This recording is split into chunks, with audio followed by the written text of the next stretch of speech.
Elle l'a abrité pendant l'inondation, pensant que ce n'était qu'un pauvre homme. Il tremblait de froid, mais quelque chose dans son regard l'intriguait. Le lendemain, des voitures de luxe ont entouré sa maison. C'était un millionnaire déguisé, et son geste a tout changé. Si cette histoire vous a intéressé, n'oubliez pas de vous abonner à notre chaîne et dites-nous de quelle ville vous nous regardez, nous continuons. Saint-Benoît-du-Val, une commune nichée entre les montagnes de Bourgogne, était connue pour sa tranquillité et la gentillesse de ses habitants. Les rues pavées, les maisons colorées et la place centrale avec son église séculaire formaient un paysage de cartes postales qui attirait quelques touristes en quête de quiétude. Dans ce coin de France, où la rivière Lila serpentait paisiblement, tout le monde se connaissait et partageait les joies et les peines de la vie quotidienne. Madame Marie Dupont, une femme de 42 ans, professeure à la seule école municipale, était aimée de tous. Avec ses cheveux bouclés toujours attachés en un chignon discret et un sourire accueillant sur le visage, elle représentait l'âme de cette communauté. Sa maison, une construction simple à 2 étages proche de la rivière, avait toujours la porte ouverte pour quiconque avait besoin d'un conseil, d'une tasse de café ou d'une épaule amicale. Veuve depuis 10 ans, Marie trouvait dans la solidarité une façon de combler le vide laissé par son mari. Un après-midi de novembre, lorsque les pluies commencèrent à tomber avec plus d'intensité que d'habitude, peu imaginaient que ce serait le début d'un changement radical dans la vie de tous. Marie observait le ciel s'assombrir par la fenêtre de sa salle de classe tout en terminant de corriger les examens de ses élèves. Le bruit des gouttes sur le toit augmentait progressivement, se transformant en un grondement inquiétant. « Madame, la directrice a demandé de libérer tous les élèves plus tôt. La rivière monte très vite », informa Bernadette, la concierge. De l'école, avec l'inquiétude peinte sur son visage, en quelques heures, ce qui semblait n'être qu'une forte pluie se transforma en une tempête dévastatrice. La rivière Lila, généralement si paisible, débordait maintenant avec furie, envahissant les maisons les plus proches et forçant des familles entières à abandonner leur foyer en toute hâte. Dans le centre communautaire improvisé comme refuge, Marie coordonnait la distribution de couvertures et de nourriture, essayant de transmettre du calme alors que son propre cœur était serré d'appréhension. « Madame Dupont, Dieu merci vous, êtes là !» s'exclama Madame Josette, une dame âgée qui arrivait trempée au refuge. « Ma maison a déjà de l'eau jusqu'aux genoux. »« Restez calme, Madame Josette, nous allons nous occuper de vous, » répondit Marie, la guidant vers un coin plus tranquille de la salle. La nuit tomba sur Saint-Benoît-du-Val, apportant avec elle une obscurité encore plus profonde. L'électricité avait été coupée par mesure préventive, et le seul son qu'on entendait était celui de la pluie incessante et le murmure effrayé des habitants dans le refuge. Marie, épuisée mais incapable de se reposer, marchait parmi les familles en offrant des paroles de réconfort. C'est alors que les portes du centre communautaire s'ouvrirent, laissant entrer une rafale de vent et de pluie, ainsi qu'un homme complètement trempé. Il semblait désorienté, avec des vêtements simples maintenant collés au corps et un petit sac de voyage protégé sous sa veste. « S'il vous plaît, j'ai besoin d'aide », dit-il d'une voix tremblante. « Ma voiture a été emportée par le courant. Sur la route menant à la ville, j'ai réussi à sortir à temps, mais j'ai perdu presque tout. » Marie s'approcha immédiatement. « Venez, asseyez-vous ici. Je vais chercher une serviette et quelque chose de chaud à boire. » L'homme, qui se présenta comme Thomas Chevalier, la remercia d'un regard qui mêlait soulagement et quelque chose d'autre que Marie ne put identifier. Tandis qu'elle lui tendait un café chaud, elle remarqua des détails qui semblaient déplacés. Ses mains, malgré le travail manuel qu'il prétendait faire comme menuisier itinérant, n'avaient pas l'écale caractéristique. Sa montre, partiellement cachée par la manche de sa chemise, semblait trop coûteuse pour quelqu'un aux ressources modestes. « Vous n'êtes pas d'ici, n'est-ce pas ?» demanda-t-elle, s'asseyant à ses côtés. « Non, je suis de passage. J'allais à Lyon chercher des matériaux, » répondit-il, détournant légèrement le regard. « Mais maintenant, je suis sans voiture, sans endroit où rester et pratiquement sans argent. » Quelque chose dans l'histoire ne semblait pas parfaitement cohérent, mais Marie était trop occupée par l'urgence pour approfondir. De plus, ce n'était pas dans sa nature de se méfier de ceux qui avaient besoin d'aide. Écoutez, le refuge se remplit rapidement et la situation pourrait empirer si la rivière continue de monter, dit-elle après quelques minutes de conversation. « Ma maison est située dans la partie haute de la ville. Le deuxième étage devrait être en sécurité. Si vous voulez, vous pouvez y rester jusqu'à ce que la situation se normalise. » Thomas sembla surpris par l'offre. « Vous me connaissez à peine ? Dans des moments comme ceux-ci, nous devons nous faire confiance les uns aux autres, » répondit-elle avec simplicité. « De plus, ma maison est vide depuis que mes enfants ont déménagé pour étudier dans la capitale. » Ce même soir, Marie obtint un transport dans l'un des camions de la protection civile jusqu'à sa maison. Thomas suivit en silence à ses côtés, observant les rues transformées en rivières, les personnes secourues dans des bateaux improvisés, le désespoir dans les yeux des habitants qui voyaient leur vie emportée par l'eau. La maison de Sasseux, Marie, une construction ancienne mais bien entretenue, avait été épargnée par l'inondation car située sur une élévation naturelle. Le premier étage avait quelques centimètres d'eau, mais le second était intact. Tandis qu'elle improvisait un repas avec ce qu'elle avait dans le garde-manger, Thomas restait sur la véranda, pensif. « C'est une belle ville », commenta-t-il. Ou du moins, elle semblait l'être avant tout ça. « Et elle le sera à nouveau », répondit Marie avec conviction. « Ce n'est pas la première inondation que nous affrontons, bien que je n'en ai jamais vu une aussi forte. Nous nous relevons toujours. » Cette nuit fut longue. La pluie ne faiblissait pas, et les nouvelles qui arrivaient par la radio à pile n'étaient pas encourageantes. D'autres zones étaient inondées, et les prévisions annonçaient que la situation empirerait, avant de s'améliorer. Dans la chambre d'amis improvisée, Thomas s'allongea, les pensées en ébullition. Il n'était pas celui qu'il prétendait être. Thomas Chevalier était en réalité Laurent Delacroix, propriétaire de l'une des plus grandes entreprises technologiques de France, qui avait décidé de s'éloigner temporairement du monde des affaires après un effondrement nerveux. Le voyage en voiture à travers la Bourgogne était une tentative de trouver la paix loin des pressions de Paris, des conseils d'administration et des attentes des actionnaires. L'inondation n'était pas dans ses plans, mais maintenant, allongé, dans ce lit simple, sentant l'odeur d'un café préparé avec soin, il éprouvait une étrange sensation de soulagement. Le lendemain matin, la pluie avait un peu diminué, mais le paysage était désolant. De la fenêtre du deuxième étage, Marie et Thomas observaient les eaux boueuses qui avaient envahi les rues basses, les toits qui ressemblaient maintenant à des îles dans une mer imprévue, les hélicoptères qui survolaient la région pour des opérations de sauvetage. « Je dois retourner au refuge », dit Marie, déjà en train de rassembler des provisions dans un sac. « Il y a beaucoup de personnes qui ont besoin d'aide. »« Je viens avec vous », répondit Thomas sans hésiter. « Je ne connais pas grand-chose aux inondations, mais je peux aider d'une manière ou d'une autre. » Marie sourit, reconnaissante pour la disposition de cet étranger que le destin avait placé à sa porte. Elle ne pouvait pas imaginer que cet homme, apparemment simple et gentil, gardait des secrets qui transformeraient bientôt non seulement sa vie, mais celle de tout Saint-Benoît-du-Val. Les jours qui suivirent furent marqués par un travail acharné et la solidarité. La pluie avait finalement cessé, mais la rivière Lila restait au-dessus de son niveau normal. Maintenant une grande partie de Saint-Benoît-du-Val submergée. Au centre communautaire, désormais transformé en un grand refuge, Marie coordonnait les dons qui commençaient à arriver des villes voisines, tandis que Thomas, à sa propre surprise, s'impliquait de plus en plus dans les activités de secours. « Vous avez le sens des chiffres », commenta M. Albert, président de l'association des résidents, observant comment Thomas organisait méthodiquement les provisions et créait un système efficace de distribution. « Vous avez déjà travaillé dans ce domaine ?» Thomas hésita un moment. « Disons que j'ai déjà eu à gérer certaines ressources, » répondit-il vaguement, évitant d'entrer dans les détails sur sa véritable occupation de PDG d'une entreprise technologique évaluée à des milliards.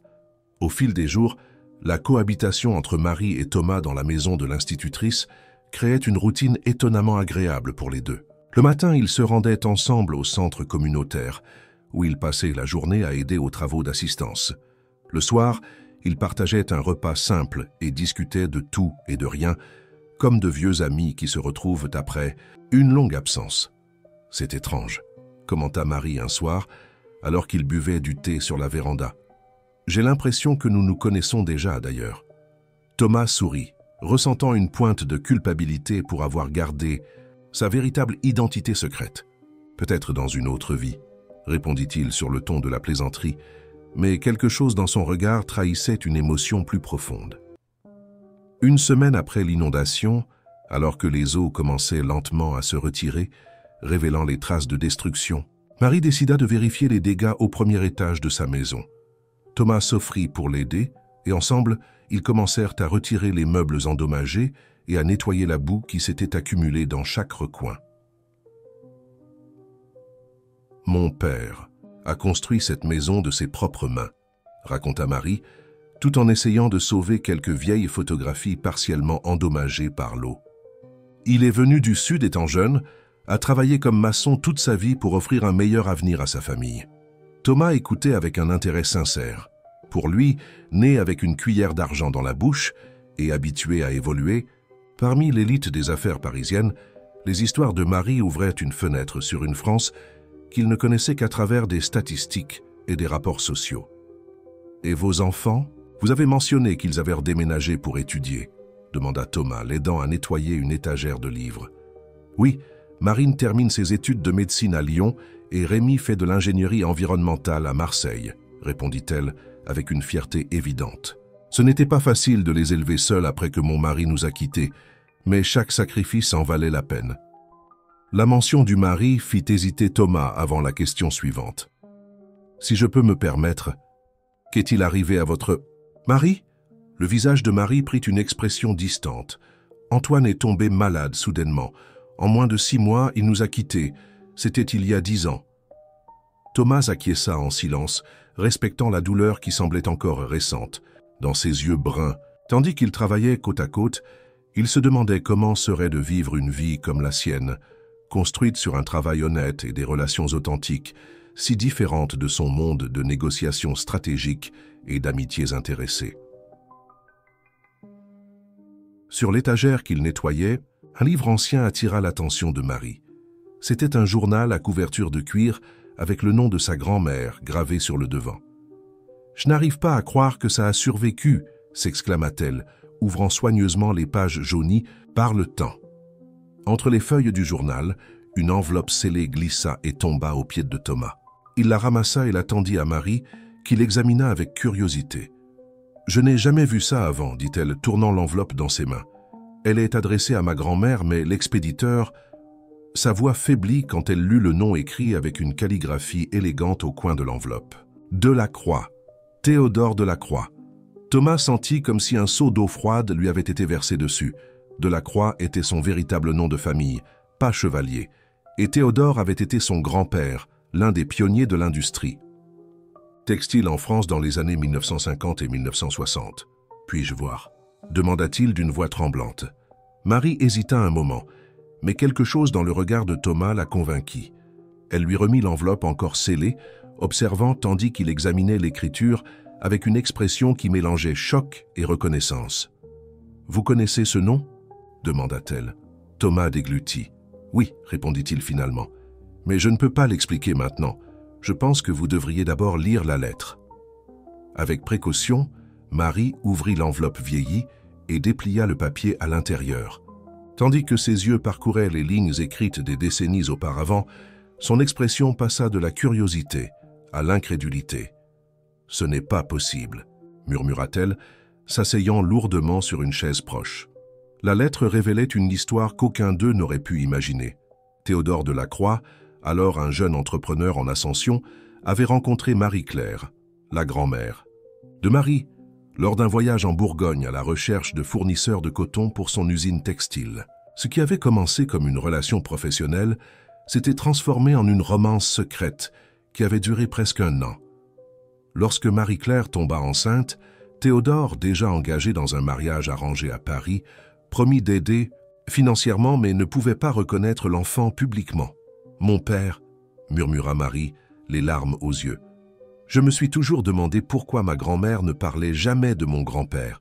Maintenant, je comprends. » Thomas restait silencieux, absorbant la révélation qui reliait leurs histoires d'une manière qu'il n'aurait jamais pu prévoir. Le fils non reconnu de son grand-père était le père de Marie, ce qui faisait d'eux des cousins au second degré.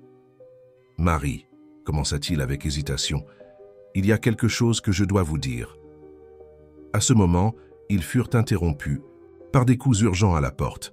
C'était Monsieur Albert avec des nouvelles sur un nouveau front de pluie qui s'approchait. « Nous devons évacuer plus de familles des zones à risque, » expliqua-t-il, essoufflé. « Madame Dupont, pouvez-vous aider à organiser les gens au refuge? Et vous, Monsieur Chevalier, nous avons besoin d'aide pour renforcer les barrières de contention. » La conversation sur la lettre devrait attendre. Marie rangea soigneusement le document dans sa poche, lançant un regard interrogateur à Thomas avant qu'il ne sorte pour aider aux préparatifs. Dans les heures qui suivirent, tandis qu'il travaillait sans relâche pour protéger ce qui restait de la ville, Thomas sentait le poids du secret doubler sur ses épaules. Ce n'était pas seulement sa véritable identité qu'il devait maintenant révéler, mais aussi le lien familial inattendu qui les unissait. À la tombée de la nuit, épuisés après des heures de travail, ils retournèrent à la maison de Marie. Le nouveau front de pluie avait changé de direction, épargnant Saint-Benoît-du-Val de plus de destruction, mais l'atmosphère entre eux était chargée de questions non posées et de vérités non dites. « Vous alliez me dire quelque chose », rappela Marie, tandis qu'elle préparait un café pour eux deux dans la petite cuisine du 2e étage. Thomas respira profondément, rassemblant son courage. C'était le moment de vérité. « Je ne m'appelle pas Thomas Chevalier », commença-t-il, sentant son cœur s'accélérer. « Je m'appelle Laurent Delacroix. Je suis le petit-fils de Théodore Delacroix, l'homme de la lettre. » Marie arrêta ce qu'elle faisait, se tournant lentement pour le regarder. « Pourquoi avez-vous menti ?»« J'avais besoin d'un moment loin de ma vraie vie, » expliqua-t-il, évitant ses yeux. « Je suis PDG d'une entreprise technologique à Paris. J'ai eu un effondrement, disons. J'ai décidé de faire un voyage sans destination, sans luxe, sans assistant, sans attente. Je voulais redécouvrir qui je suis quand j'enlève tous les titres et les zéros de mon compte bancaire. » Un silence pesant s'installa entre eux. Marie traitait l'information, connectant les points, comprenant maintenant les petits détails qui avaient toujours semblé déplacés. « Alors nous sommes parents ?» demanda-t-elle finalement. « Techniquement, oui, » répondit Laurent, utilisant son vrai nom pour la première fois depuis des semaines. « Mon grand-père a eu un fils avec votre grand-mère. Cela fait de nous des cousins au second degré, je crois. » Marie laissa échapper un rire incrédule. « De toutes les maisons où vous auriez pu demander refuge pendant l'inondation, le destin a un sens de l'humour particulier, » compléta-t-il, s'autorisant un petit sourire. Cette nuit-là, assis à la table de la cuisine éclairée par des bougies en raison d'une nouvelle coupure d'électricité, Marie et Laurent partagèrent des histoires de leur famille, découvrant des connexions et des contrastes entre des vies qui avaient suivi des chemins si différents à partir d'une origine commune. « Mon grand-père n'a jamais mentionné cette histoire, » raconta Laurent. « C'était un homme réservé, obsédé par le travail. Il a construit un empire à partir de rien, mais n'a jamais semblé vraiment heureux. Ma grand-mère a aussi gardé ce secret jusqu'à la fin, » répondit Marie. « Elle a élevé mon père seul, avec beaucoup de sacrifices. Il a grandi sans savoir qui était son père, mais cela ne l'a pas empêché d'être un homme intègre et aimant. Au fur et à mesure que la nuit avançait, la révélation qui les avait initialement choqués commençait à créer un nouveau type de connexion entre eux. Ce n'était pas seulement la découverte de la parenté, mais la reconnaissance de la façon dont leur vie, apparemment si distincte, était entrelacée par des choix faits bien avant leur naissance. « Que ferez-vous quand les eaux auront complètement baissé ?» demanda Marie, brisant un moment de silence contemplatif. « Vous retournerez à votre vie à Paris ?»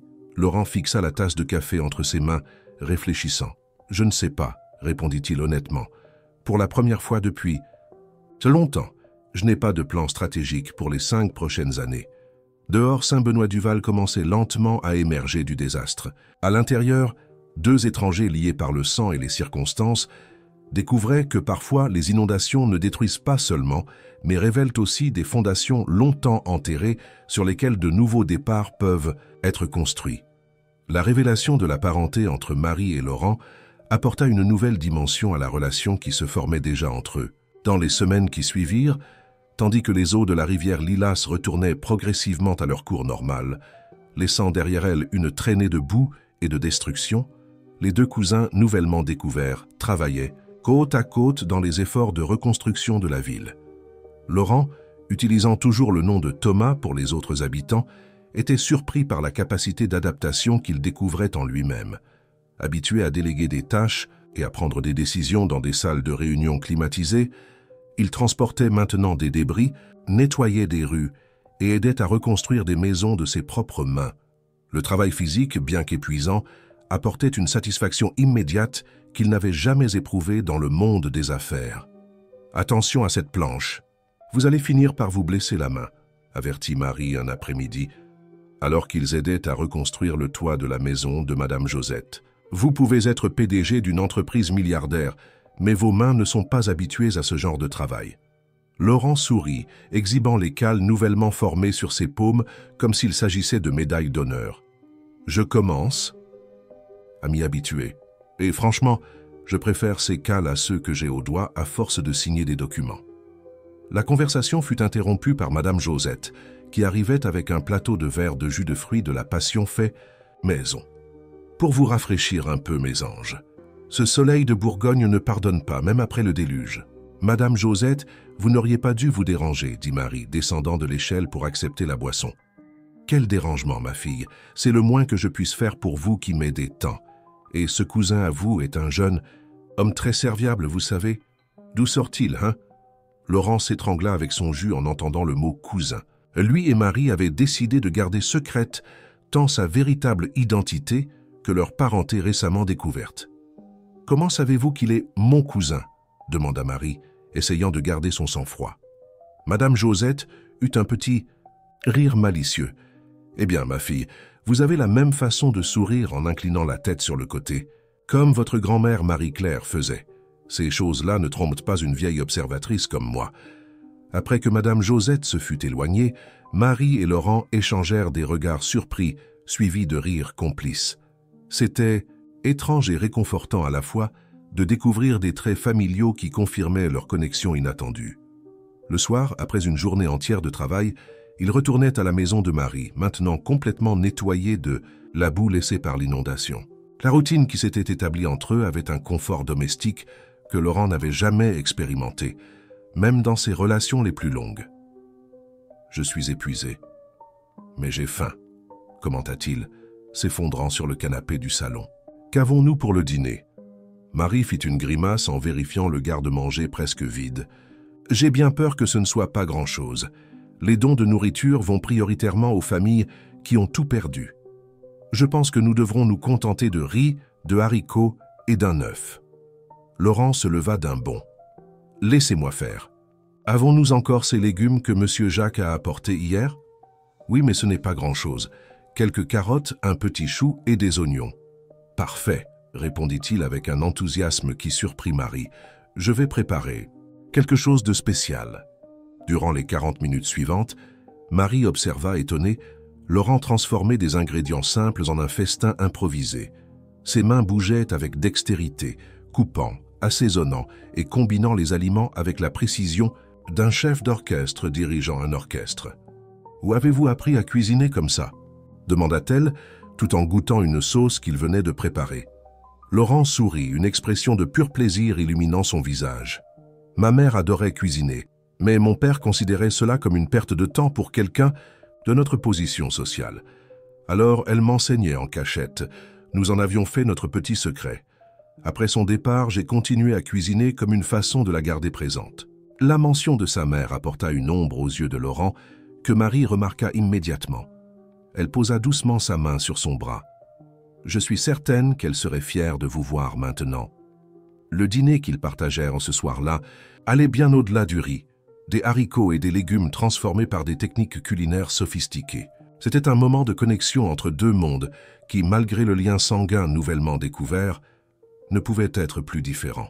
« C'est incroyable », complimenta Marie, savourant chaque bouchée. « Vous avez gaspillé votre talent en allant dans le monde des affaires. Vous auriez dû devenir chef. » Laurent rit, mais il y avait une note mélancolique dans sa voix. « Mon père ne l'aurait jamais permis. Pour lui, le succès ne signifiait qu'une chose, faire croître l'entreprise et générer plus de profits. Tout autre chemin aurait été considéré comme un échec. Et pour vous, que signifie le succès ?» demanda Marie, sincèrement intéressée. La question prit Laurent par surprise. Durant toute sa vie d'adulte, il avait suivi la définition du succès hérité de son père sans la remettre en question. Maintenant, assis à la table, simple dans la maison d'une cousine qu'il venait de rencontrer, dans une ville qui apparaissait à peine sur les cartes, il se rendait compte qu'il n'avait jamais vraiment réfléchi à ce qu'il voulait pour lui-même. « Je ne sais pas », admit-il. Finalement. « J'ai toujours pensé que c'était avoir plus d'argent, plus de pouvoir, plus de reconnaissance, mais depuis que je suis arrivé ici, j'ai découvert qu'il y a une satisfaction différente à avoir moins et à faire plus. » Marie acquiesça, compréhensive. Le chemin qui nous est tracé n'est pas toujours celui qui nous apporte le bonheur. Moi-même, je rêvais d'être archéologue quand j'étais jeune, de voyager dans le monde, en découvrant des civilisations anciennes. J'ai fini par devenir institutrice à Saint-Benoît-du-Val et je n'ai jamais quitté la Bourgogne. Mais vous savez quoi? Je ne le regrette pas. J'ai trouvé mon but, ici. Dans les jours qui suivirent, Laurent continua à préparer des repas non seulement pour lui et Marie, mais aussi pour les voisins et les bénévoles, qui travaillaient à la reconstruction. Son talent en cuisine devint rapidement un sujet de conversation parmi les habitants, surtout lorsqu'il improvisa un déjeuner communautaire avec les ingrédients limités des dons. « Cet homme a une main bénie pour la cuisine », commenta monsieur Albert, se léchant les doigts après avoir goûté un ragoût que Laurent avait préparé. « Si nous avions un restaurant dans la ville, vous en seriez le chef, monsieur Thomas. » L'idée plantée par le commentaire désinvolte de monsieur Albert commença à germer dans l'esprit de Laurent. Ce soir-là, alors que lui et Marie se promenaient sur la place centrale, observant les équipes de bénévoles qui travaillaient à restaurer les jardins détruits par l'inondation, il partagea une pensée qui grandissait en lui.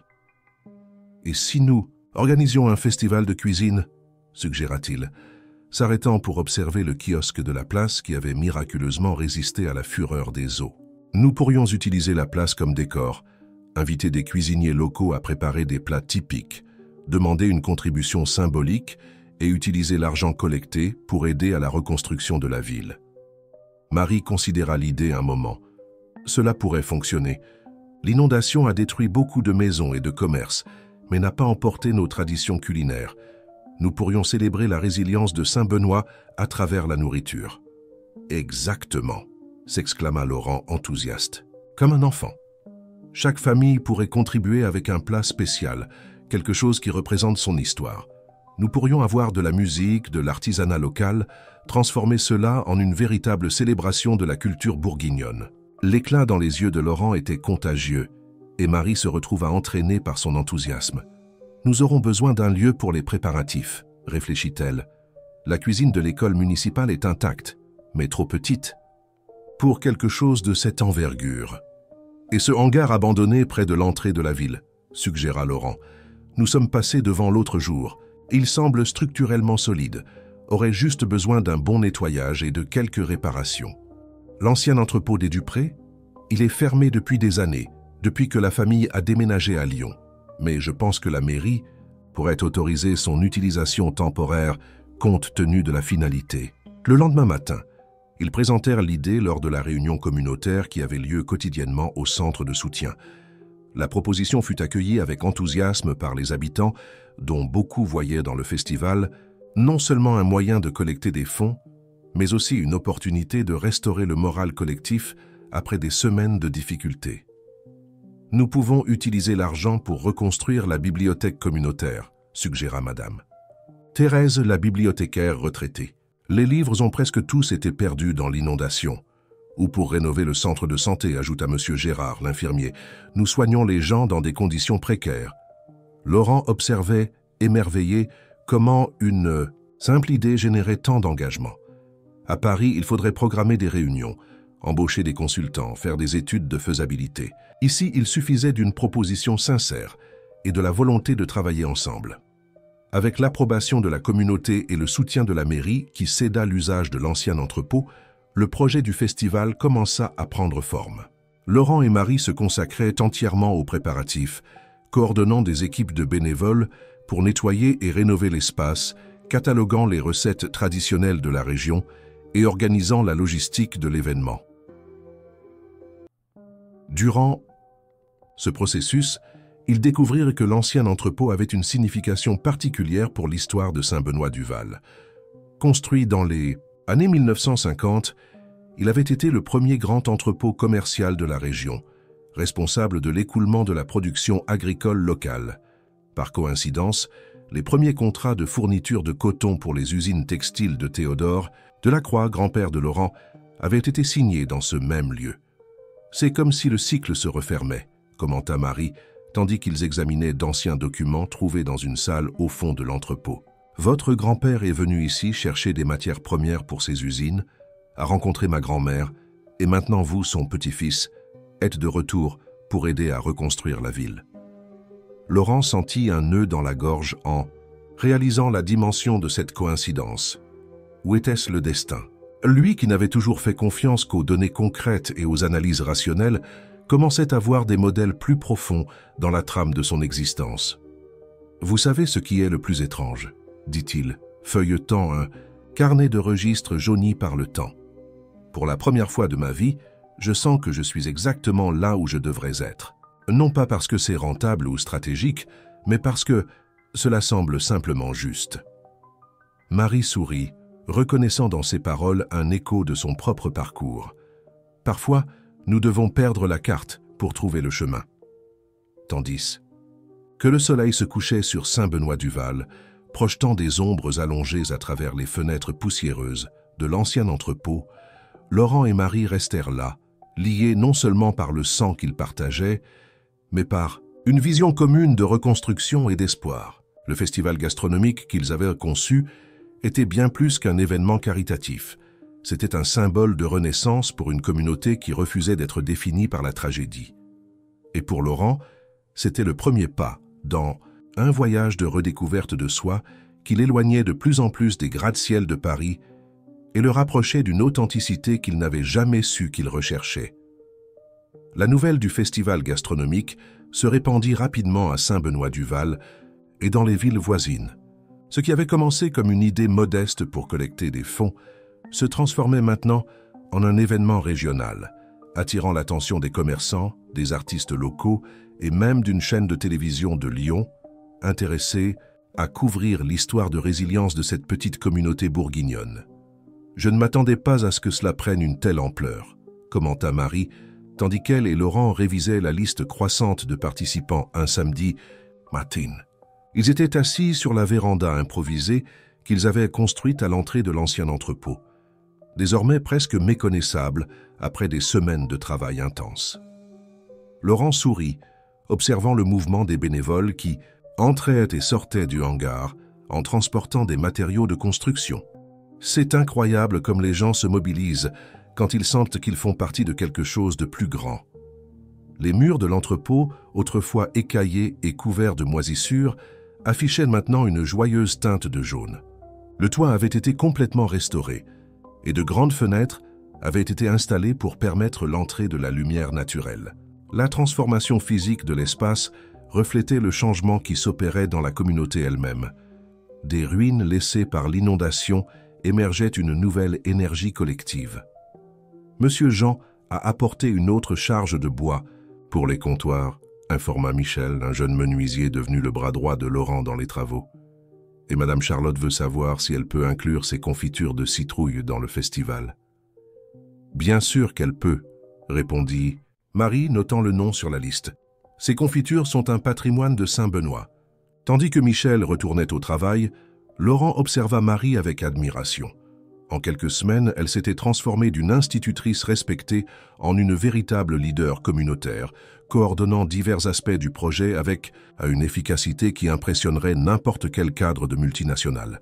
« Vous devriez envisager une carrière en gestion de projet », commenta-t-il. « Vous feriez un meilleur travail que de nombreux MBA que j'ai embauchés au fil des ans. » Marie rit, secouant la tête. « Je crois que je préfère ma salle de classe. Là, je sais exactement ce que je fais. Tout ceci. » Elle fit un geste englobant l'entrepôt et l'activité alentour, et temporaire. Un moment spécial que nous vivons ensemble, mais ce n'est pas ma vocation. La mention de la temporalité de la situation provoqua un silence réflexif entre eux. Laurent n'avait toujours pas décidé quand ou si il retournerait à Paris. Chaque jour à Saint-Benoît-du-Val l'éloignait un peu plus de son ancienne vie, mais il savait qu'éventuellement, il devrait prendre une décision. « Allons voir la salle du fond », suggéra Marie, brisant le moment d'introspection. Michel a dit qu'ils ont trouvé quelque chose d'intéressant pendant le nettoyage.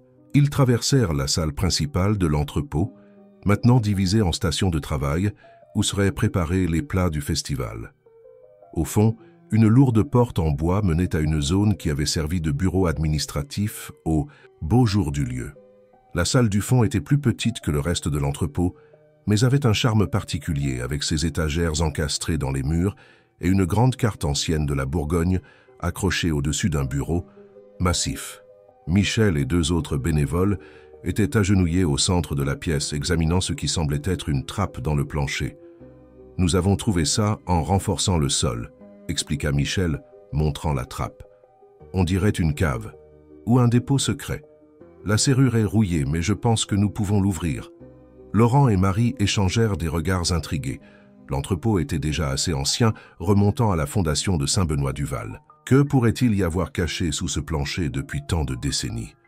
À l'aide d'un pied de biche, Michel réussit finalement à briser la serrure rouillée.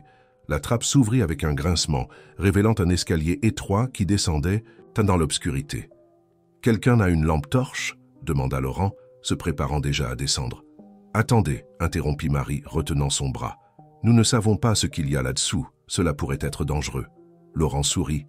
Face à son inquiétude, « Faites-moi confiance, j'ai connu des situations bien plus risquées lors de réunions de conseil d'administration. » Avec une lampe torche empruntée à l'un des bénévoles, Laurent descendit prudemment les marches usées. Marie, vaincue par la curiosité, le suivit de près, ignorant ses propres conseils de prudence. La cave était étonnamment spacieuse, avec un plafond bas soutenu par de robustes poutres en bois. Dans le faisceau de la lampe, ils virent diverses caisses empilées contre les murs, couvertes d'une épaisse couche de poussière. « On dirait que personne n'est venu ici depuis des décennies », commenta Marie, éternuant à cause de la poussière. Soulevés par leurs pas, Laurent dirigea la lumière vers l'une des caisses les plus proches. C'étaient des caisses en bois avec des marquages décolorés, certaines portant le nom Textile de la Croix, imprimé sur le côté. « C'est, » murmura-t-il, abasourdi. « Ce sont des caisses de l'entreprise de mon grand-père. » Avec précaution, ils ouvrirent l'une des caisses. À l'intérieur, protégés du temps et de l'humidité, se trouvèrent des rouleaux de tissu fin, encore en parfait état, des soies, des cotons de haute qualité et des laines délicates, tous produits de l'usine de Théodore Delacroix. « C'est un trésor !» chuchota Marie, touchant avec révérence une coupe de soie bleu turquoise. « Mais pourquoi serait-il caché ici en dessous ?» Ils continuèrent à explorer la cave, découvrant plus de caisses avec des tissus, d'anciens documents et même des machines à coudre des années 1950, soigneusement préservées dans l'huile. Dans un coffre particulièrement orné, ils trouvèrent quelque chose d'encore plus surprenant, des photographies anciennes, des lettres et un journal. Laurent prit l'une des photographies, l'essuyant doucement avec la manche de sa chemise. L'image montrait un homme élégant aux côtés d'une belle jeune femme. Même avec la qualité vieillie de la photographie, il était impossible de ne pas reconnaître les traits familiers. « C'est eux », dit-il d'une voix émue. « Mon grand-père Théodore et votre grand-mère Marie-Claire. » Marie s'approcha pour mieux voir l'image à la lumière de la lampe. La ressemblance entre elle et sa grand-mère était indéniable, tout comme les traits que Laurent avait hérités de son grand-père. C'était comme regarder dans un miroir du passé, un témoignage visuel de l'histoire qui les connectait. Le journal, écrit avec la calligraphie méticuleuse de Théodore Delacroix, révélait une histoire bien différente de celle qu'il connaissait. Loin d'avoir été simplement une aventure passagère, la relation entre Théodore et Marie-Claire avait été profonde et sincère. Il l'aimait véritablement, mais était pris dans des obligations familiales et professionnelles qu'il ne pouvait ignorer à cette époque. L'entrepôt, selon les registres, avait été acheté secrètement par Théodore comme un cadeau pour Marie-Claire et l'enfant qu'ils attendaient. C'était censé être le début d'une nouvelle vie ensemble, quand il aurait finalement réussi à se libérer de ses engagements à Paris. La cave secrète avait été construite spécialement pour garder ce qu'il appelait la dot de notre fils, des tissus fins et des machines qui permettraient à la famille de démarrer une affaire prospère à Saint-Benoît-du-Val. Il n'a jamais abandonné votre grand-mère, dit Laurent, feuilletant le journal avec un soin révérencieux. Il prévoyait de revenir, de construire une vie ici. Mais il n'est jamais revenu, compléta Marie à voix basse. Que s'est-il passé? Les dernières entrées du journal, datées de 1957, parlaient de problèmes croissants dans les affaires, de menaces de concurrents et de la pression de la famille à Paris. La dernière page ne contenait qu'une phrase. « Pardonne-moi, Marie, un jour j'expliquerai tout. » Assis sur le sol poussiéreux de la cave, à la lumière de la lampe, Laurent et Marie absorbaient en silence l'histoire d'amour interrompue qui avait, des décennies plus tard, amené leur chemin à se croiser de façon inattendue. « Cela change tout, » murmura Laurent, fermant soigneusement le journal. « Pas seulement notre histoire familiale, mais aussi ce que nous pouvons faire pour Saint-Benoît. »« Comment ça ?» demanda Marie. « Ces tissus, les machines, ce sont des reliques d'une époque, mais elles ont encore de la valeur. Elles peuvent être vendues comme pièces vintage à des collectionneurs ou des designers qui valorisent les matériaux authentiques. Et les documents prouvent que cet entrepôt appartenait légalement à mon grand-père, ce qui signifie que, techniquement, il fait partie de l'héritage de la famille Delacroix. Vous pensez à revendiquer la propriété ? Questionna Marie, soudainement inquiète. Laurent sourit, secouant la tête. Je pense à faire ce que mon grand-père n'a pas pu faire, utiliser tout cela pour le bénéfice de Saint-Benoît-du-Val.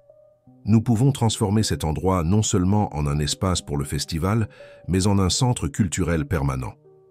Un lieu qui célèbre l'histoire de la ville et crée des opportunités pour l'avenir. Les yeux de Marie brillèrent à cette possibilité. Un centre où nous pourrions enseigner aux jeunes, préserver nos traditions, peut-être même lancer une petite production artisanale en utilisant ces tissus. Exactement, confirma Laurent, enthousiaste. Nous pouvons créer un projet durable qui génère des emplois et attire le tourisme culturel dans la région. Lorsqu'ils émergèrent de la cave, portant quelques-unes des pièces les plus significatives, pour les montrer aux autres, le soleil de l'après-midi inondait l'entrepôt à travers les fenêtres nouvellement installées, créant un motif de lumière et d'ombre sur le plancher en bois. C'était comme si le lieu lui-même s'éveillait d'un long sommeil, prêt pour un nouveau dessin. La nouvelle du trésor trouvé se répandit rapidement, attirant encore plus d'intérêt pour le festival. L'histoire romantique de Théodore et Marie-Claire, les tissus fins préservés pendant des décennies, et la connexion inattendue entre Laurent et Marie devinrent le sujet de conversation préféré dans les cercles de discussion de Saint-Benoît-du-Val. Durant les jours qui suivirent, tandis que les préparatifs pour le festival se poursuivaient, Laurent s'impliqua de plus en plus dans l'idée de transformer l'entrepôt en un centre culturel permanent. Utilisant ses connaissances en affaires, il commença à élaborer un plan détaillé, considérant les aspects légaux, financiers et opérationnels du projet. Nous aurions besoin d'un conseil de gestion formé d'habitants locaux, expliquait-il, à Marie un soir, tandis qu'il travaillait côte à côte dans sa cuisine. Des personnes qui comprennent les besoins de la communauté et peuvent orienter les activités du centre. Monsieur Albert serait parfait, suggéra Marie, coupant des légumes pour le dîner, et Madame Thérèse, la bibliothécaire retraitée. Elle a des connaissances sur la préservation culturelle qui seraient précieuses. Laurent acquiesça, prenant des notes. C'était étrange, comme il se sentait à l'aise dans cette cuisine simple, planifiant un projet communautaire, alors qu'un mois auparavant, il était sur le point de s'effondrer sous la pression de diriger l'une des plus grandes entreprises technologiques du pays. « Vous ne m'avez jamais dit exactement pourquoi vous avez décidé de vous éloigner », commenta Marie, comme si elle lisait dans ses pensées. « Que s'est-il passé à Paris ?» Laurent s'arrêta, posant son crayon sur le papier. La question le prit au dépourvu, non par sa nature, mais par la perception qu'il était prêt à y répondre honnêtement. « J'ai eu une crise de panique pendant une réunion du conseil, » admit-il, surpris par sa propre franchise, devant les principaux actionnaires, cadres et conseillers. Je me suis simplement effondré. Je n'arrivais plus à respirer. Mon cœur s'est emballé. J'ai cru faire une crise cardiaque. Marie écoutait en silence, lui donnant l'espace pour continuer. Après tous les examens possibles, le diagnostic était clair. Stress chronique et épuisement professionnel sévère. Le médecin a dit que je devais m'arrêter immédiatement ou faire face à de graves conséquences. J'ai demandé Un congé temporaire, laissé mon vice-président aux commandes et simplement parti en voiture sans destination. Et vous avez fini ici dans une inondation, compléta Marie avec un sourire compréhensif. La meilleure chose qui pouvait m'arriver, répondit-il, réalisant la vérité de ces mots seulement en les prononçant. J'ai trouvé une partie de mon histoire dont j'ignorais l'existence, et peut-être un nouveau chemin. Vous êtes-vous déjà inscrit? Faites-le maintenant et dites-nous de quelle ville vous nous suivez. Cette nuit-là, tandis que la pleine lune illuminait Saint-Benoît-du-Val, deux âmes liées par le sang et les circonstances contemplaient un futur qu'aucun d'eux n'aurait pu imaginer. Dans l'entrepôt, les trésors du passé attendaient patiemment d'être redécouverts. Et dans le cœur de Laurent, un homme d'affaires habitué à calculer risques et rendements grandissait la certitude que certains voyages ne peuvent être planifiés, seulement vécus. À une semaine seulement du grand jour du festival, Saint-Benoît-du-Val vivait dans une atmosphère d'anticipation. Les marques de l'inondation étaient encore visibles dans de nombreuses parties de la ville, mais l'humeur des habitants s'était transformée. Là où régnait auparavant la désolation, pulsait maintenant un esprit renouvelé d'espoir et de détermination. L'ancien entrepôt, désormais baptisé Centre culturel Marie-Claire et Théodore Delacroix, une suggestion de Madame Josette qui avait été unanimement approuvée par la communauté, était devenu le cœur battant de cette revitalisation. Chaque jour, des dizaines de bénévoles travaillaient aux derniers préparatifs, transformant l'espace en un décor digne de la célébration qui approchait. Laurent, encore connu par la plupart comme Thomas, était devenu une figure centrale. Dans ce processus, son expérience en gestion, combinée à un enthousiasme sincère qui le surprenait lui-même, faisait de lui naturellement un leader respecté par tous. L'ironie ne lui échappait pas. Là, vêtu de vêtements simples et souvent tachés de peinture ou de poussière, il recevait une reconnaissance plus sincère qu'il n'en avait jamais eue en portant des costumes coûteux dans des salles de réunion. Climatisé. Par un après-midi particulièrement chaud, alors qu'il supervisait l'installation des comptoirs pour les cuisiniers, Laurent remarqua l'arrivée d'une voiture inconnue, un SUV luxueux avec des plaques parisiennes qui semblait absolument déplacé dans les rues pavées de Saint-Benoît. Son cœur s'accéléra en reconnaissant le véhicule. Il appartenait à Richard Mercier, son vice-président et bras droit dans l'entreprise. « Merde », murmura-t-il, cherchant rapidement un endroit pour se cacher. Mais c'était trop tard. Richard l'avait déjà repéré et lui faisait signe, marchant dans sa direction avec un sourire soulagé sur le visage. « Laurent, Dieu merci, tu vas bien ?» s'exclama Richard, l'embrassant avec effusion. « Nous étions tous inquiets. Tu as simplement disparu. » Laurent rendit l'accolade avec hésitation, douloureusement conscient des regards curieux qui se tournaient vers « Fos, Richard, que fais-tu ici ?»« Je te cherche, bien sûr. Après que tu aies cessé de répondre aux messages et aux appels, nous avons engagé un détective privé. Ce n'était pas facile de te trouver, tu sais. Tu as fait un excellent travail pour disparaître de la carte. » Laurent ressentit une vague de culpabilité. Dans son processus de redécouverte personnelle, il avait complètement oublié les responsabilités qu'il avait laissées derrière lui. Son téléphone portable était tombé en panne de batterie peu après l'inondation, et il ne s'était jamais préoccupé de le recharger ou de le remplacer. C'était comme si son ancienne vie avait été emportée par le courant avec la voiture qu'il disait avoir perdue. « Nous devons parler », dit-il, guidant Richard loin des oreilles indiscrètes, mais pas ici. Tandis qu'il marchait vers un coin plus tranquille de l'entrepôt, Laurent remarqua Marie qui les observait avec une expression préoccupée. Il fit un geste discret, indiquant qu'il expliquerait tout plus tard, et elle acquiesça, retournant à contre-cœur à sa tâche d'organiser les inscriptions des participants. « Laurent, la situation dans l'entreprise est compliquée », commença Richard dès qu'ils furent seuls. « J'ai essayé de tenir bon, mais les actionnaires sont inquiets. Nous avons besoin que tu reviennes. Le conseil a programmé une réunion extraordinaire pour la semaine prochaine, et... » « Attends », interrompit Laurent, levant une main. « Avant d'aborder ce sujet, je dois te raconter ce qui s'est passé ici. Ce n'est pas seulement à propos de l'inondation ou d'un temps de repos. J'ai découvert des choses sur ma famille, sur mon grand-père. » Durant les 20 minutes qui suivirent, Laurent narra l'extraordinaire séquence d'événements qui l'avait conduit jusqu'à ce moment. La rencontre avec Marie, la découverte de leur parenté, le trésor caché dans l'entrepôt et les plans pour le centre culturel. Richard écoutait avec une expression de plus en plus incrédule. On dirait le scénario d'un feuilleton, Laurent, commenta-t-il lorsque Laurent eut terminé son récit.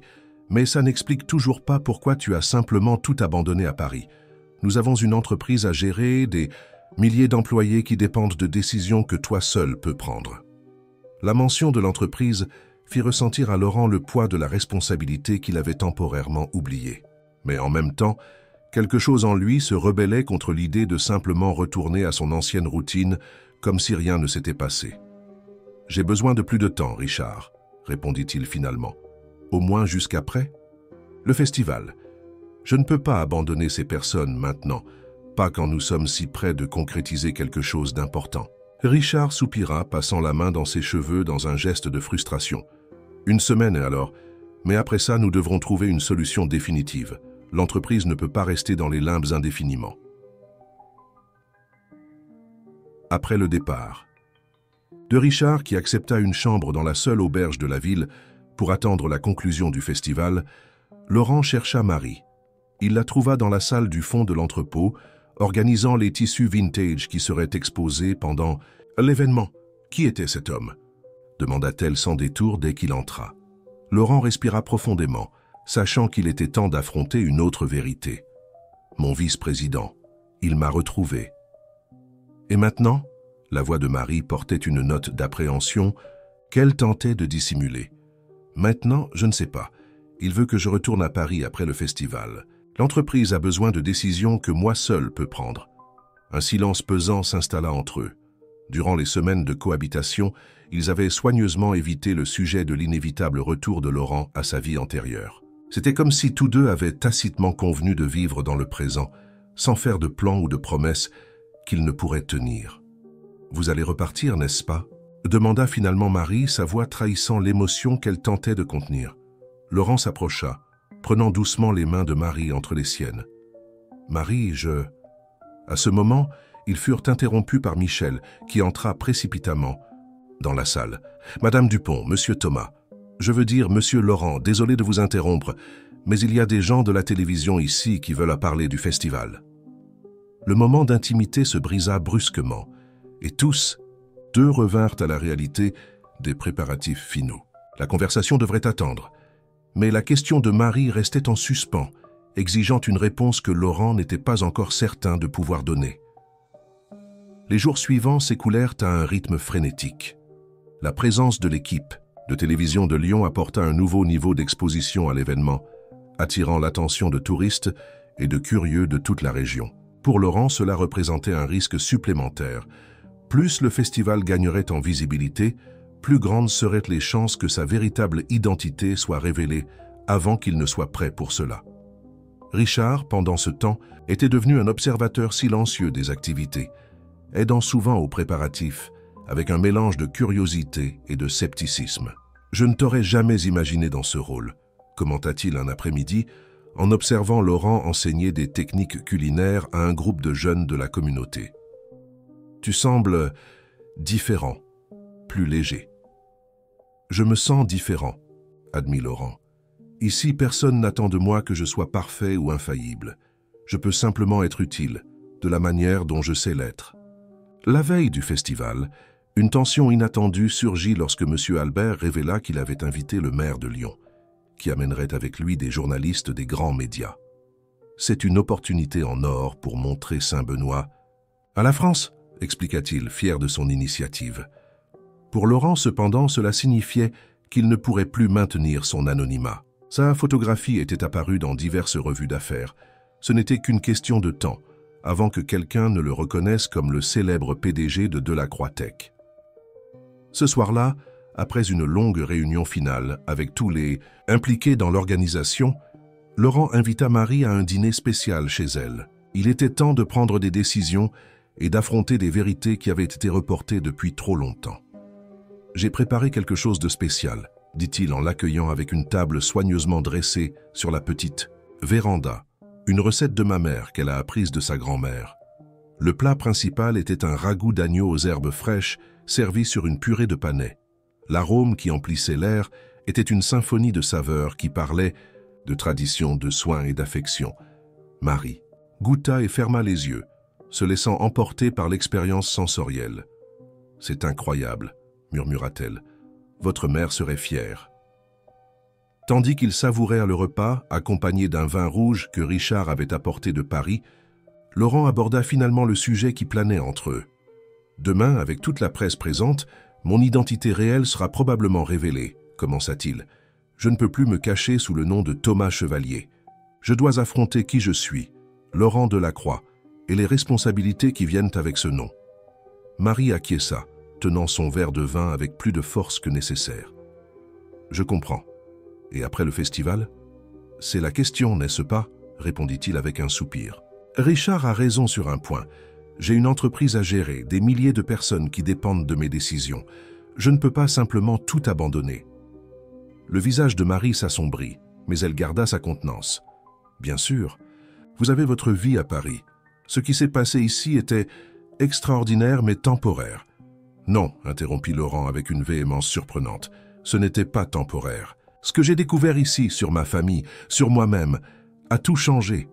Je ne peux pas simplement retourner à mon ancienne vie comme si rien ne s'était passé. » « Alors, que dites-vous » Laurent posa son verre sur la table et prit les mains de Marie entre les siennes. « Je dis qu'il existe peut-être un chemin intermédiaire, un qui me permettrait d'honorer mes responsabilités à Paris sans abandonner ce que nous avons commencé ici. » Il partagea alors avec elle une idée qu'il développait ces derniers jours, utiliser une partie de sa fortune personnelle pour établir une fondation dédiée à la revitalisation des communautés touchées par des catastrophes naturelles. Saint-Benoît-du-Val serait le projet pilote, avec le centre culturel comme point focal. Il partagerait son temps entre la gestion de l'entreprise à Paris et le développement de la fondation, déléguant davantage de responsabilités à Richard et à d'autres dirigeants de confiance.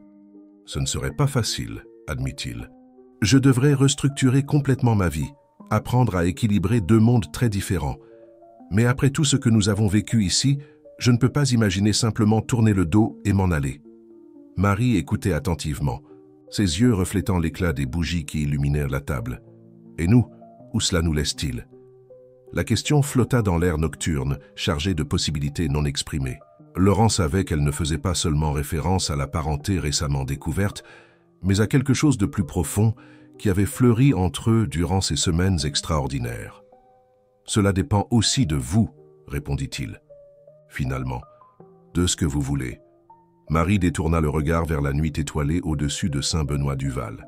« J'ai toujours pensé que ma place était ici, que je n'aurais jamais besoin ou envie de quelque chose de différent. Mais maintenant... » Ses paroles furent interrompues par la sonnerie insistante de la porte d'entrée. C'était Michel, haletant et visiblement agité. « Madame Dupont, Monsieur Thomas, je veux dire Monsieur Laurent, désolé de vous interrompre, mais quelque chose se passe à l'entrepôt. Les journalistes sont arrivés plus tôt que prévu et posent plein de questions sur vous deux. Quelqu'un vous a reconnu dans un magazine et tout le monde veut savoir pourquoi le PDG de Delacroix Tech organise un festival à Saint-Benoît-du-Val. » Laurent et Marie échangèrent des regards. Le moment de vérité était arrivé plus tôt qu'ils ne l'avaient espéré. « Affrontons cela ensemble, » dit-il, lui tendant la main. Marie hésita seulement une seconde avant d'entrelacer ses doigts aux siens, ensemble. Tandis qu'ils marchaient rapidement dans les rues pavées en direction de l'entrepôt, tous deux savaient que quoi qu'il arrive ensuite, leur vie avait été irrévocablement transformée. Tout comme les eaux de l'inondation avaient changé le cours de la rivière Lila, révélant de nouveaux chemins et possibilités, la rencontre entre eux avait redéfini le cours de leurs existences, unissant passé et présent dans une promesse d'avenir qu'aucun des deux n'aurait pu imaginer. Le soleil se levait paresseusement sur Saint-Benoît-du-Val en ce matin spécial. Le jour du festival était enfin arrivé, apportant avec lui non seulement la promesse de célébration, mais aussi de révélation qui changerait à jamais le destin de cette petite ville bourguignonne. Sur la place centrale, les stands colorés étaient déjà en cours d'installation depuis l'aube. L'arôme de mets typique commençait à parfumer l'air, se mêlant à l'odeur de terre humide qui persistait encore après l'inondation. Dans l'ancien entrepôt, maintenant transformé en cœur de l'événement, des dizaines de bénévoles couraient d'un côté à l'autre, peaufinant les derniers détails sous la coordination de M. Albert. Laurent avait passé une nuit agitée après la rencontre avec les journalistes. Comme prévu, sa véritable identité avait été révélée, générant une vague de spéculations et de questions qu'il avait préféré reporter à une conférence de presse officielle prévue pour cet après-midi. Pour l'instant, il voulait se concentrer sur le succès du festival pour lequel ils avaient tant travaillé. « Comment vous sentez-vous » demanda Marie, le retrouvant à l'entrée de l'entrepôt. Elle portait une robe simple en coton imprimé, de petites fleurs, mais il y avait quelque chose de différent dans son maintien, une confiance renouvelée qui la rendait encore plus rayonnante. Nerveux, admit-il avec un sourire fatigué, mais prêt. Ils marchèrent côte à côte dans le vaste hall de l'entrepôt, observant la transformation complète de l'espace. Les murs, autrefois écaillés et tachés, affichaient maintenant des photographies anciennes de Saint-Benoît-du-Val, dont certaines sauvées du trésor caché dans la cave. Au centre, une grande table circulaire avait été installée pour les démonstrations culinaires que Laurent coordonnerait tout au long de la journée. « C'est incroyable », commenta Marie, admirant particulièrement le coin dédié à l'histoire de Théodore Delacroix et Marie-Claire. Là, protégés par des vitrines improvisées, se trouvaient les lettres, photographies et le journal qui racontaient l'histoire d'amour interrompue de leurs grands-parents. C'est une façon d'honorer le passé tout en construisant quelque chose de nouveau, répondit Laurent, observant avec émotion la photographie où son grand-père et la grand-mère de Marie souriaient, jeunes et amoureux, sans imaginer comment le destin séparerait leurs chemins seulement pour les réunir des décennies plus tard à travers leurs petits-enfants. Le brouhaha à l'extérieur annonçait l'arrivée des premiers visiteurs. Le festival commencerait officiellement dans 1 heure, mais la curiosité attirait déjà des habitants et des touristes qui s'étaient levés tôt pour s'assurer une bonne place. « Je crois qu'il est temps de nous préparer, » dit Marie, serrant que doucement le bras de Laurent. « Vous êtes sûr de vouloir faire cela ?» Il acquiesça déterminé de « Absolument.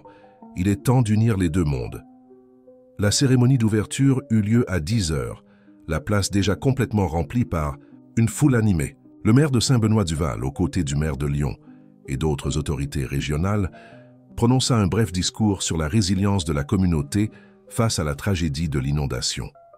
Ensuite, à la surprise générale, il appela, sur l'estrade improvisée, l'homme qui a rendu tout cela possible, Laurent Delacroix. Un murmure parcourut la foule lorsque Laurent monta sur scène. Pour beaucoup des habitants qui le connaissaient seulement comme Thomas, le menuisier itinérant, la révélation de sa véritable identité comme l'un des entrepreneurs les plus influents de France était un choc absolu. « Bonjour à tous », commença-t-il, visiblement ému. « Beaucoup d'entre vous m'ont connu ces dernières semaines sous le nom de Thomas Chevalier, et je vous prie de m'excuser pour ce manque d'honnêteté. La vérité est que je suis venu à Saint-Benoît-du-Val cherchant un refuge temporaire d'une vie qui était devenue insoutenable pour moi. Ce que j'ai trouvé ici, cependant, était bien plus qu'une simple cachette. » Avec des mots simples mais profondément ressentis, Laurent raconta son histoire. L'effondrement nerveux qui l'avait conduit à fuir Paris, le hasard qui l'avait amené à Saint-Benoît, précisément quand l'inondation commençait, la rencontre avec Marie et la découverte qu'ils étaient, en réalité, des parents liés par une histoire d'amour du passé. « Le destin a des chemins mystérieux », conclut-il. Ce qui a commencé comme une tragédie, l'inondation qui a dévasté cette ville, s'est transformé en une opportunité de reconstruction non seulement physique, mais aussi émotionnelle et spirituelle.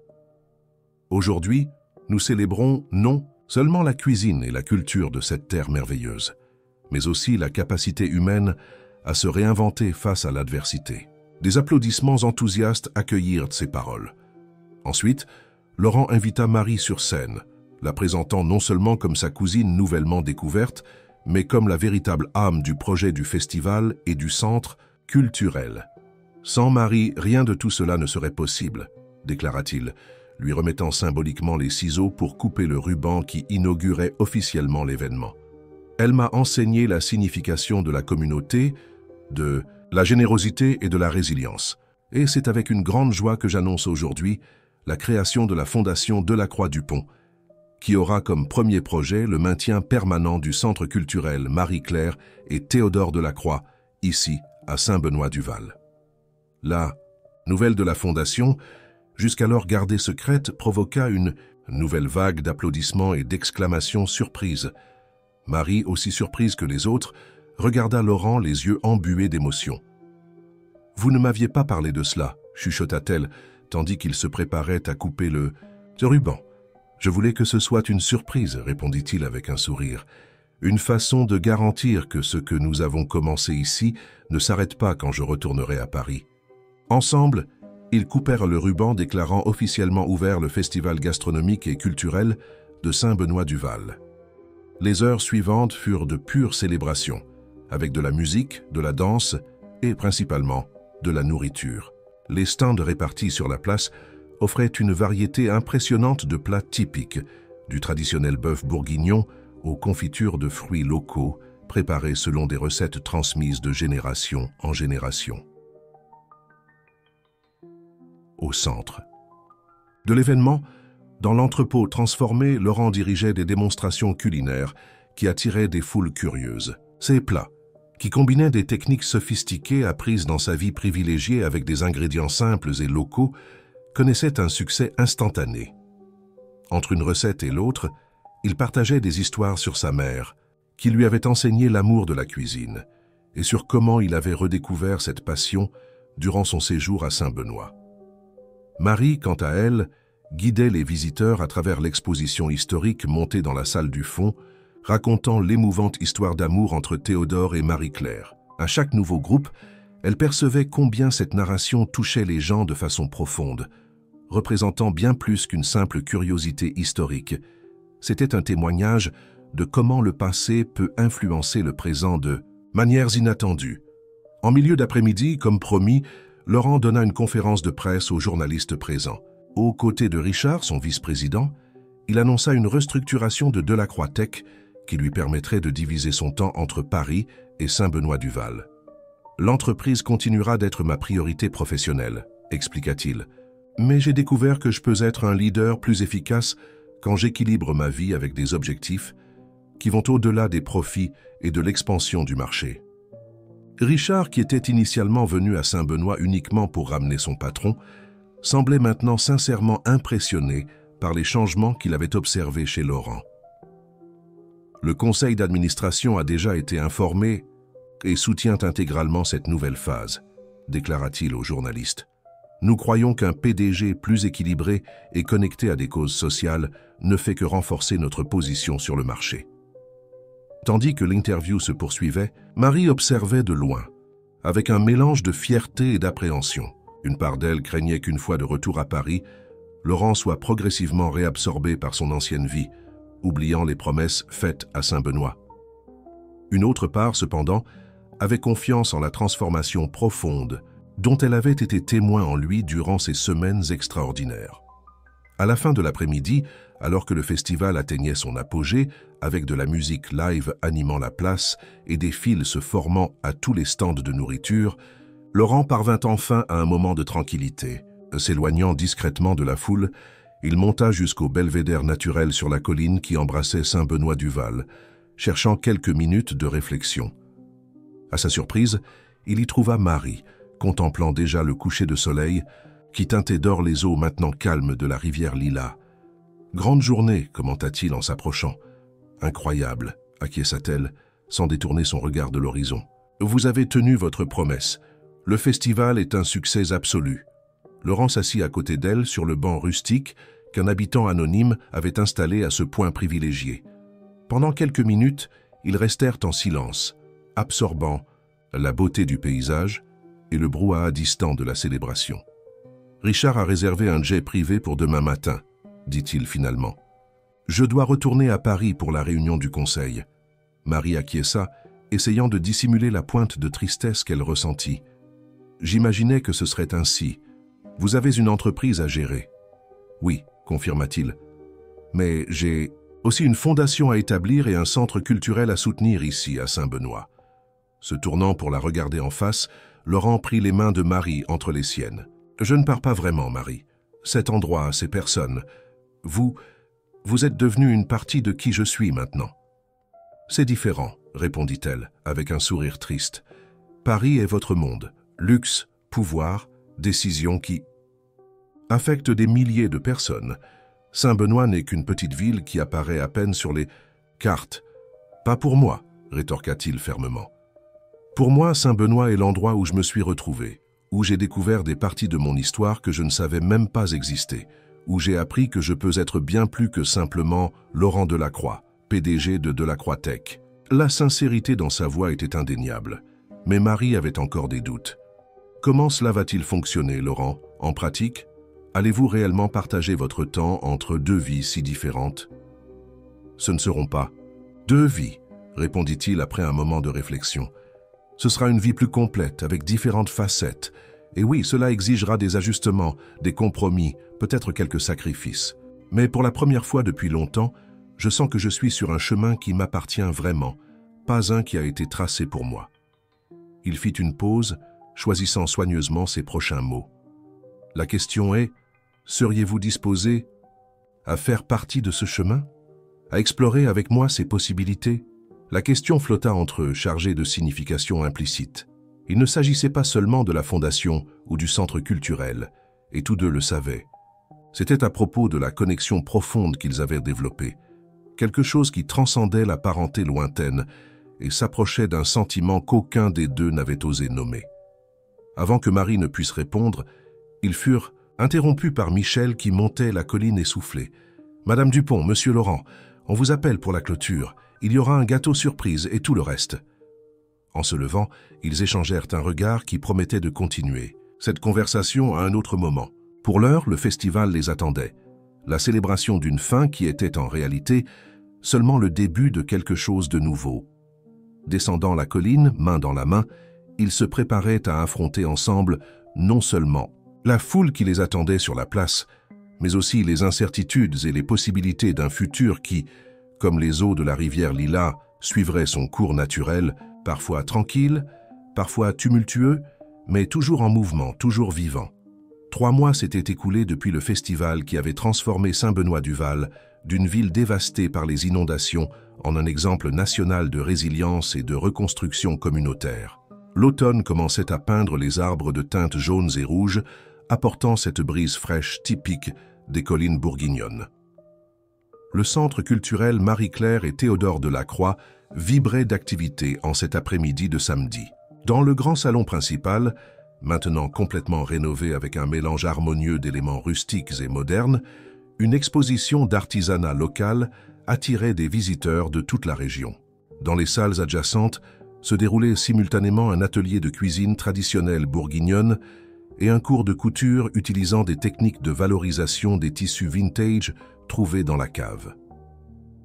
Marie circulait entre les espaces, saluant artisans et visiteurs, avec le naturel de quelqu'un né pour ce rôle. Ces derniers mois, en plus de maintenir ses cours à l'école municipale, elle avait assumé la coordination pédagogique du centre culturel, développant des programmes éducatifs qui combinaient préservation des traditions locales et opportunités de formation professionnelle pour jeunes et adultes.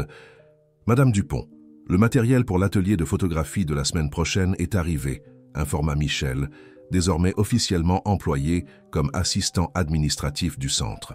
Le jeune homme qui travaillait auparavant comme menuisier à mi-temps suivait maintenant des études d'administration à distance, avec une bourse intégrale financée par la Fondation Delacroix-Dupont. Parfait, Michel. Tu peux le ranger à la salle d'équipement. Et n'oublie pas de confirmer avec le professeur s'il a besoin de quelque chose de spécifique pour le cours inaugural.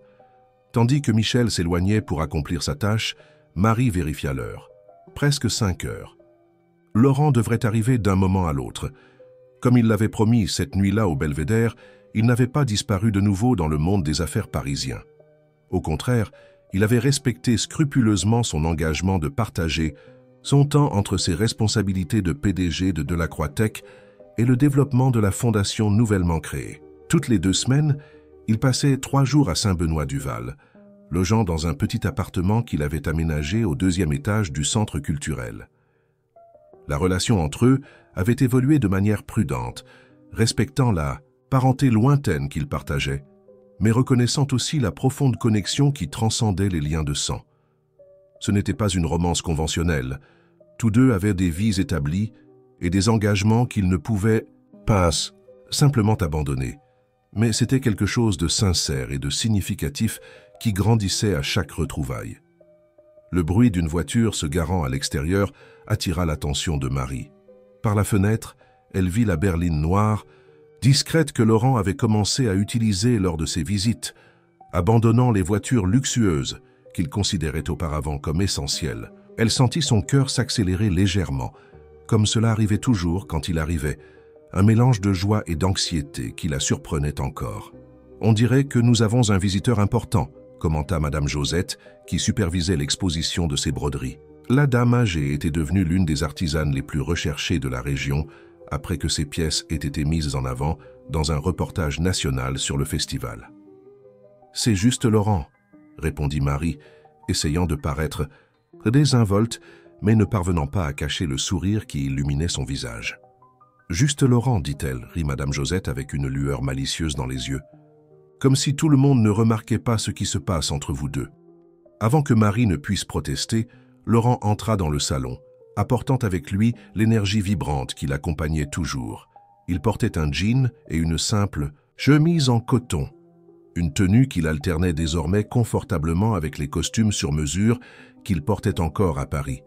Sa barbe de quelques jours et ses cheveux légèrement plus longs complétaient la transformation de l'exécutif, impeccable en quelqu'un de plus détendu et accessible. « Bonjour à tous !» salua-t-il, accueillant avec familiarité artisans et visiteurs. Beaucoup le traitaient comme une célébrité, d'autres comme un ami proche, et certains, particulièrement les plus âgés qui avaient connu sa grand-mère, comme faisant partie de la famille élargie de Saint-Benoît-du-Val. Quand il arriva enfin jusqu'à Marie, son sourire s'élargit. « Je suis venu directement de l'aéroport. Je ne voulais pas manquer l'exposition. »« Vous semblez fatigué, » observa-t-elle, remarquant les petites lignes autour de ses yeux. « La semaine a été difficile. »« Intense, » corrigea-t-il. « Nous avons conclu l'accord avec cette start-up d'énergie durable dont je vous ai parlé, et j'ai finalisé les derniers détails du projet que je veux vous montrer. Pouvons-nous parler en privé plus tard ?» Marie acquiesça, intriguée. Ces dernières semaines, Laurent avait vaguement mentionné un projet spécial sur lequel il travaillait, quelque chose qui pourrait tout changer, selon ses propres mots. Sa curiosité était à son comble. Au crépuscule, lorsque le centre culturel ferma enfin ses portes aux visiteurs, ils se dirigèrent vers la petite véranda à l'arrière du bâtiment, un espace tranquille avec vue sur la rivière Lilas, maintenant, contenu dans son lit naturel après les travaux de protection financés par la Fondation. « Alors, quel est tout ce mystère ?» demanda Marie, acceptant la tasse de thé que Laurent lui offrait. Il respira profondément, comme quelqu'un qui se prépare pour un moment important. « Vous souvenez-vous quand je vous ai demandé, le jour du festival, si vous seriez disposé qu'à faire partie du chemin que je construis ? » « Bien sûr que je m'en souviens, » répondit-elle. Comment aurait-elle pu oublier ? Cette question avait résonné dans son esprit pendant des jours, des semaines, chargées de possibilités qui l'effrayaient et l'attiraient dans la même mesure.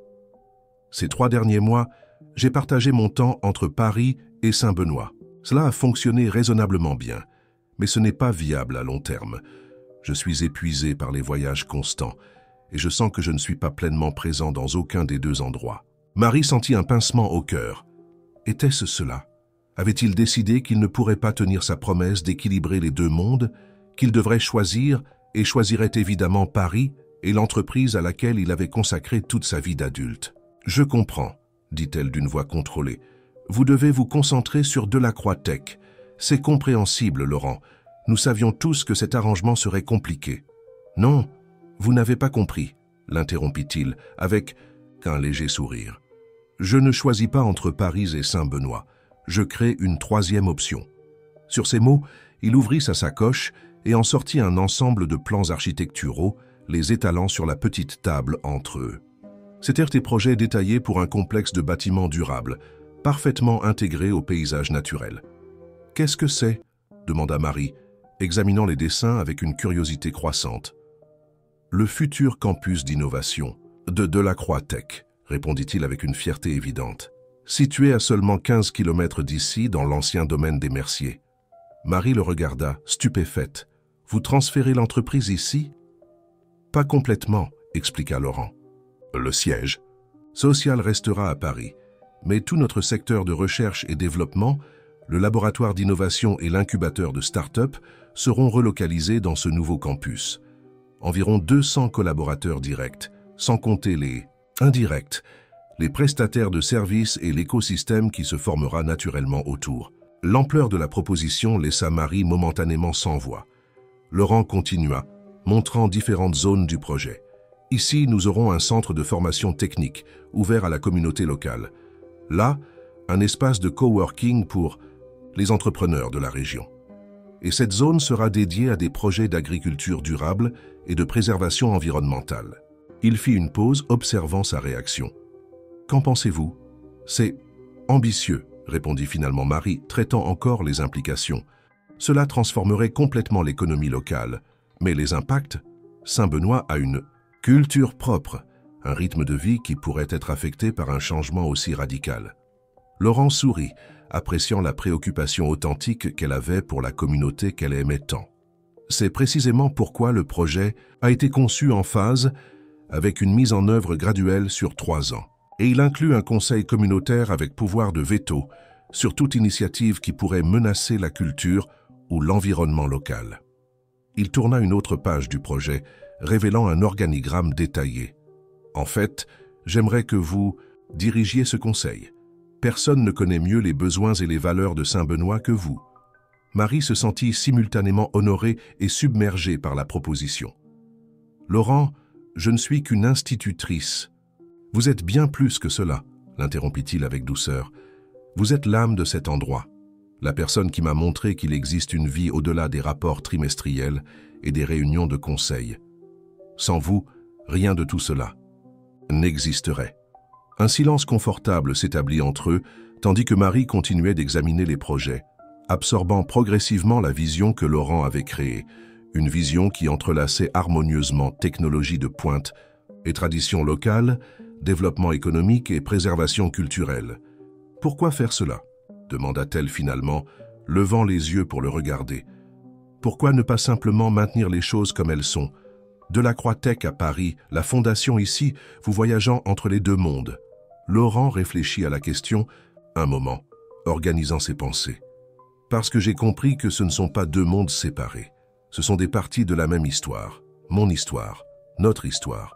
Ce qui s'est passé ici à Saint-Benoît n'était pas un accident ou une déviation temporaire dans mon parcours. C'était un retour aux origines que je ne savais même pas avoir. » Il se pencha en avant, ses yeux reflétant la lumière dorée du coucher de soleil. « Mon grand-père Théodore est venu dans cette vallée cherchant une connexion authentique, quelque chose qui manquait dans sa vie privilégiée à Paris. Il a trouvé cela en Marie-Claire, mais les circonstances l'ont empêché de rester. Des décennies plus tard, j'ai inconsciemment suivi ses pas, amené par une inondation qui, comme ces eaux tumultueuses du Lilas, a emporté tout ce que je pensais connaître et m'a forcé à reconstruire à partir de l'essentiel. » Marie sentit ses yeux s'humidifier face à l'émotion dans ses paroles. « Et ce campus est votre façon de compléter le cycle que votre grand-père n'a pas pu fermer. » « Exactement, » confirma Laurent. « Il ne s'agit pas seulement d'affaires, bien que cela ait parfaitement sens d'un point de vue stratégique. Il s'agit de reconnexion. Il s'agit de construire quelque chose qui honore le passé tout en créant des possibilités pour l'avenir. » Il fit une pause, rassemblant son courage pour la question qui importait vraiment. « La question, Marie, est de savoir si vous voulez faire partie de cet avenir, pas seulement en tant que coordinatrice du conseil communautaire ou du centre culturel, mais comme partenaire dans ce voyage, dans tous les sens du terme. » Le cœur de Marie s'accéléra en comprenant la véritable signification derrière ces mots. Pendant des mois, ils avaient prudemment dansé autour des sentiments grandissants entre eux, respectant les liens familiaux distants mais indéniables qui les unissaient.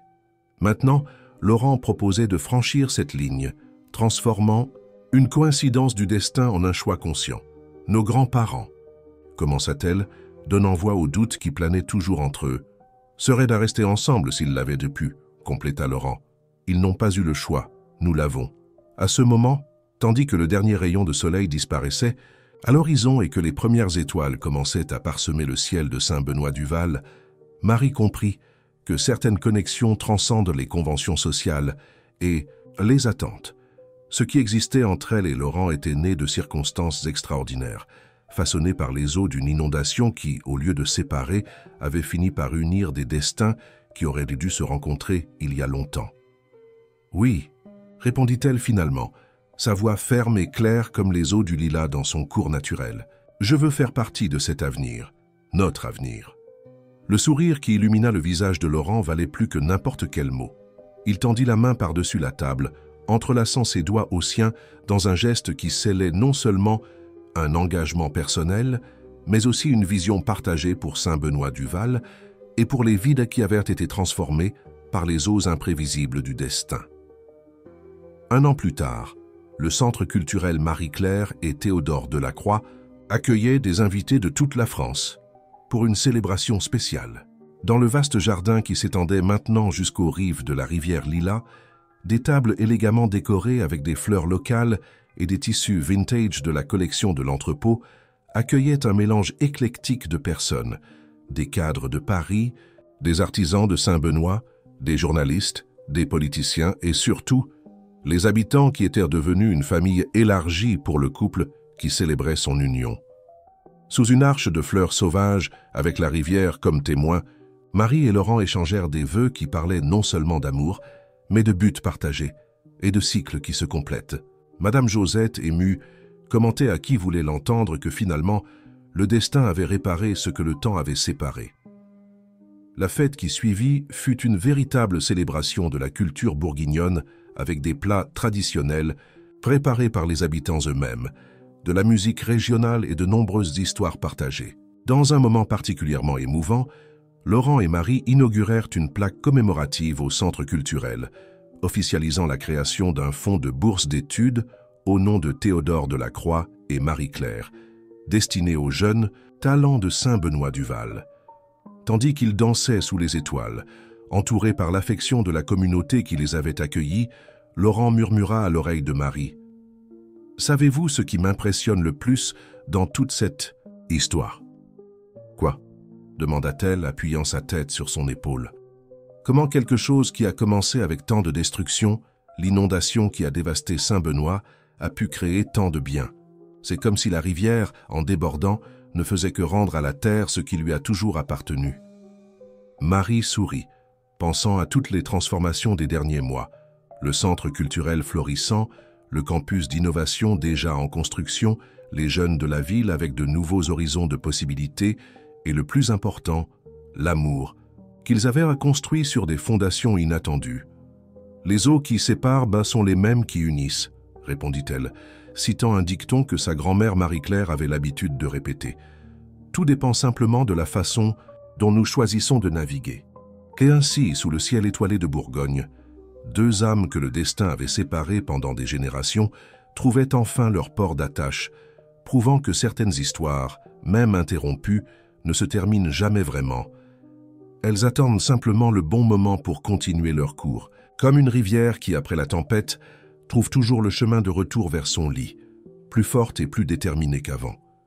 Plus vous commentez et partagez,